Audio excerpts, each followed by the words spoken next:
अब आवाज़ मत करिए। एनसीएल एचईएमएम ऑपरेटर भर्ती परीक्षा के मामले में जबलपुर हाई कोर्ट में याचिका दायर की गई थी। याचिकाकर्ता इस वक्त हमारे साथ मौजूद हैं, अमित यादव हैं, और इनके अलावा 3 लोग और लोग भी इनके साथ ही थे। लेकिन अमित यादव जो मुख्य याचिकाकर्ता हैं, हमारे साथ बातचीत करने के लिए मौजूद हैं। अखबारों में यहाँ तक की खबरें आई कि याचिका पूरी तरीके से खारिज कर दी गई, जिसके बाद ये काफ़ी आक्रोशित है कि आखिर मामला जब चूँकि हाईकोर्ट में चल रहा है, इसके बावजूद भी सिरे से खारिज करने की बातचीत हो रही है। फिलहाल अमित यादव मौजूद हैं, जो खुद इस मामले की लंबी लड़ाई छात्रों के लिए लड़ रहे हैं।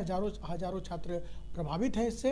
अमित खुद बात करने के लिए मौजूद हैं। क्या कुछ मामला है अमित जी, बताइए।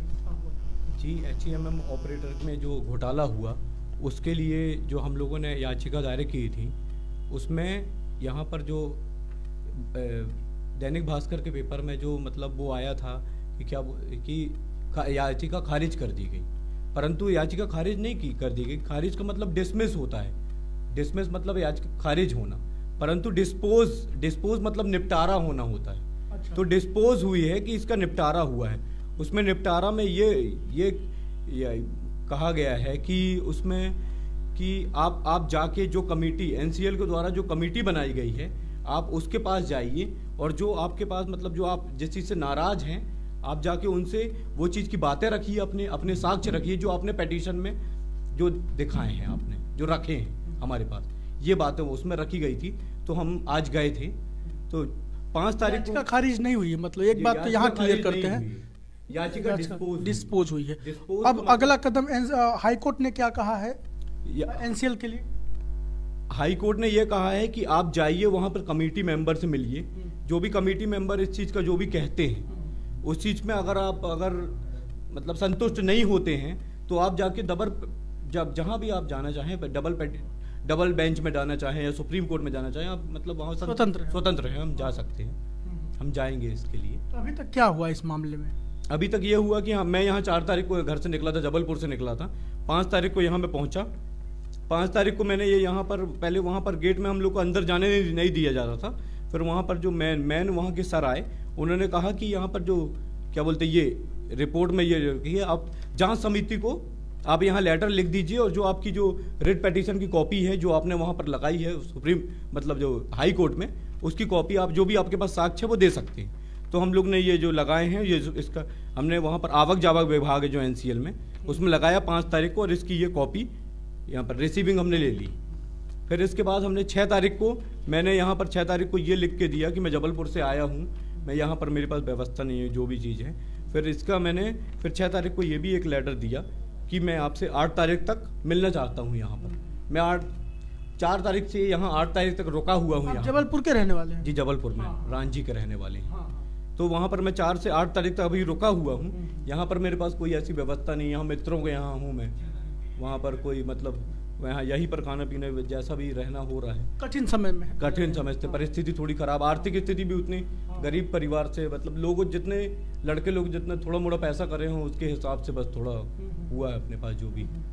तो अभी आगे अब क्या करेंगे, और क्या आप थोड़ा जजमेंट हमको बताइए पढ़ के कि क्या कुछ जजमेंट में ये आया हुआ है ये कि आप कमेटी मेंबर के पास जो भी कमेटी स्वतंत्र कमेटी एनसीएल के द्वारा बनाई गई है, आप अगर आप नाराज हैं, जो याचिकाकर्ता यानी मैं और अदर जो भी जितने भी लोग 4 लोग जो नाराज हैं, वो कमेटी के पास जाइए और वहां पर अपने साक्ष्य और अपनी बातें वहां रखिए। साक्ष्य और बातें तो मेल में मंगा लिया गया, ऑलरेडी मंगाया गया है ऑनलाइन। हम लोग के द्वारा जो पूरी चीजें नहीं रखी गई थी, कुछ चीजें हमारे पास बची हुई थी, और वो हमने अभी बचा के रखी हुई। तो तारीख तो दिया गया था 12 तारीख तक, अब सारा अपडेट्स डॉक्यूमेंट जो भी आपके पास है वो आप साक्ष्य रखिए एनसीएल के पास। तब तक हम लोग वहाँ पर मतलब मैं वहाँ पर हाई कोर्ट में तब तक वहाँ पर वकीलों से मिल रहा था, कुछ वकीलों से। और छात्रों ने तो कहा है कि हम सारे डॉक्यूमेंट जितना भी अब मामला है वो सारी चीज़ें अपलोड कर रहे हैं अभी, लेकिन एनसीएल का जवाब नहीं आया है। वो और छात्र लोग कर रहे होंगे, परंतु हम लोग अपना अलग से यहाँ पर अलग से वो कर रहे थे हाई कोर्ट में डालने के लिए। मैं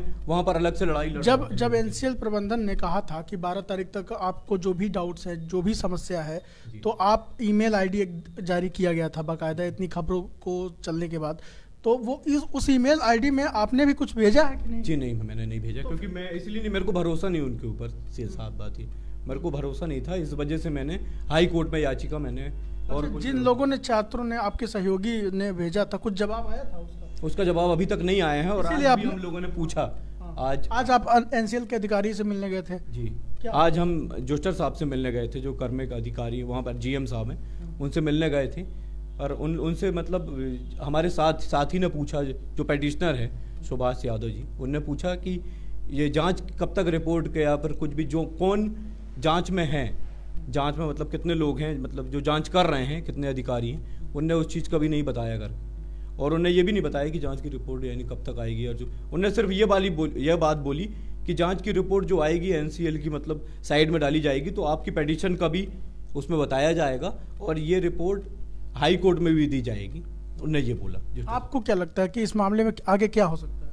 आगे ये हो सकता है कि हम सर, अब हम इस मामले को, ये जो इनने ऑर्डर दिया है जज साहब, हम इसका मतलब खिलाफ में, मतलब अगेंस्ट फिर जाएंगे, अब डबल बेंच में, डबल बेंच में जाएंगे, high court double bench, high court में डबल बेंच में या ट्रिपल बेंच में, जितना भी वो हो सकता है, हम फुल बेंच में जाएंगे, इस चीज़ के मामले को दोबारा उठाएंगे, यही पेटिशन को और एक्स्ट्रा वो करके लगा। आपके वकील कौन थे?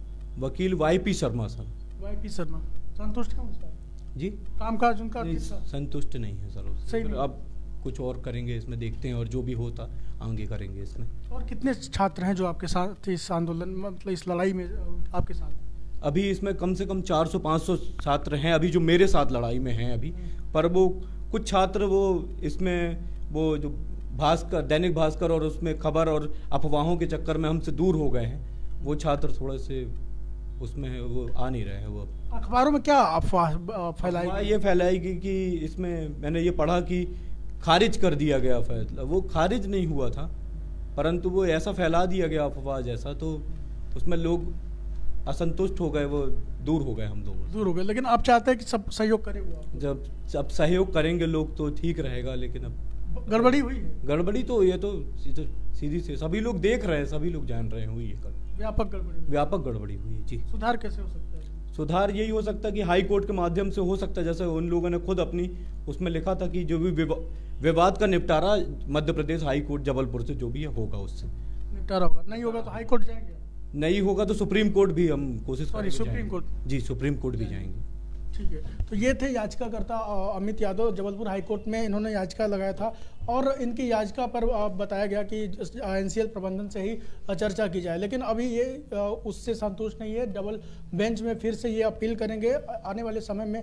जैसा कि आपने इन्होंने बताया कि अखबारों में काफ़ी अफवाह फैलाई गई, झूठ फैलाया गया, जिसके वजह से कुछ छात्र जो है इस लड़ाई में कमज़ोर पड़ गए। लेकिन इनकी लड़ाई लगातार जारी रहेगी। छात्रों से इन्होंने अपील भी की है कि वो इस लड़ाई को जारी रखें, क्योंकि ये लगातार संघर्ष कर रहे हैं। जो एनसीएल प्रबंधन ने जिस तरीके से गड़बड़ी की है, उस गड़बड़ी को कहीं ना कहीं अब आने वाले समय में सुधारे जाने की उम्मीद की जा सकती है। तो ये डबल बेंच में फिर से अपील करेंगे। इसके बाद क्या कुछ समाधान होता है, हम ये आपसे ज़रूर बताएंगे।